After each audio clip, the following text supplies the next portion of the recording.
ఒక ఆమెని ప్రశ్నించాను, అమ్మా నువ్వు దేవుని పని చేస్తావా, ఈ పని దేవుని పని చేస్తావని స్త్రీలందరి మధ్య నిలబెట్టి అడిగాను.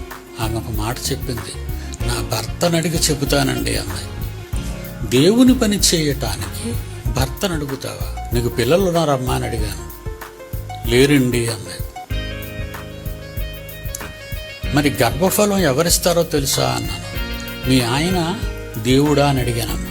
బాగా వినండి, మాట్లాడలేదు. ఏం చెప్తుందండి? గర్భఫలము దేవుడిచ్చు బహుమానము. నీ భర్త కాడు, రెండో స్థానం నీ భర్తదే. మొదటి స్థానంలో ఉన్న దేవుని పని చేయడానికి మీ ఆయన్ని అడిగి చెప్తావా? ఈ మధ్యన చాలామంది భర్తలు వాళ్ళ అనుమతులు తీసుకోవాలని శాసిస్తున్నారు భార్యల్ని. దేవుని పనులు చేయటానికి మీ అనుమతులు తీసుకోవాల్సిన అవసరం మీకు లేదరా. నీ భార్య చేస్తున్నది దేవుని పని, నీ పని కాదు, ఎవరి పని కాదు.